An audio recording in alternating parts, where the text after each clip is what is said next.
that doesn't actually answer the journalist's question. So I want to ask you again. No, I think it answers the question if you would be objective enough to understand it. UN experts have been dismissed by you as being presumptive and not providing the correct information about Manipur. Was that comment correct? My answer to you would be yes.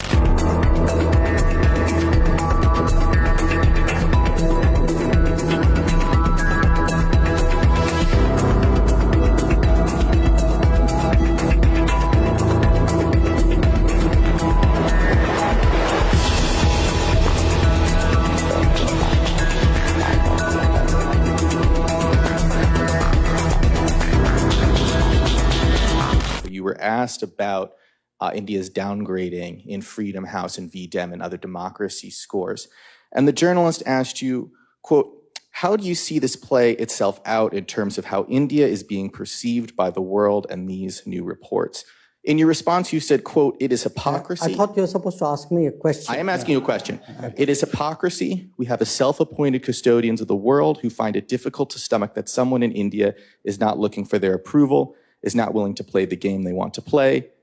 That doesn't actually answer the journalist's question. So I want to ask you again, are you concerned that perceived democratic backsliding in India is going to undermine its efforts to become a rising power in the world? And by the way, let me just add, this meeting is on the record, so... No, I think it answers the question if you would be objective enough to understand it. I think it says very clearly that the people who are writing these reports have a strong bias.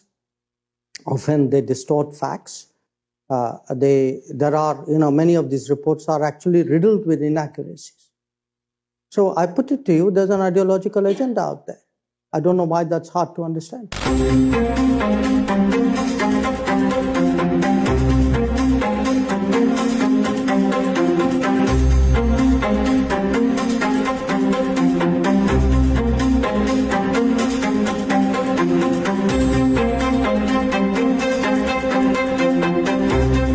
I had a question about Manipur in particular.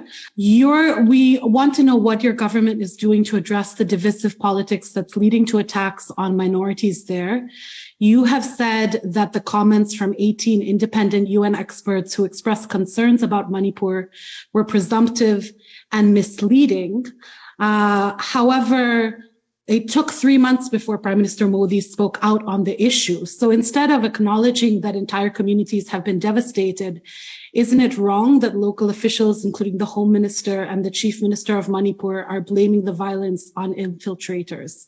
What is the way the center will take forward this issue at this time? So you're giving me a question or an answer or both? The question is, UN experts have been dismissed by you as being presumptive and not providing the correct information about Manipur. But isn't it the case that local officials have not responded adequately? And in fact, even the Prime Minister took 3 months before speaking out on the rape and parading of women in Manipur. So let me, if you ask me, I think the comment wasn't made by me personally, but was, I think, made by a spokesperson, if I understand it right. Was that comment correct? My answer to you would be yes. If you ask me, what is happening today in Manipur, I think one part of the problem in Manipur has been the destabilizing impact of migrants who have come. That's one aspect of it. But there are also tensions which obviously have a long history which precede that.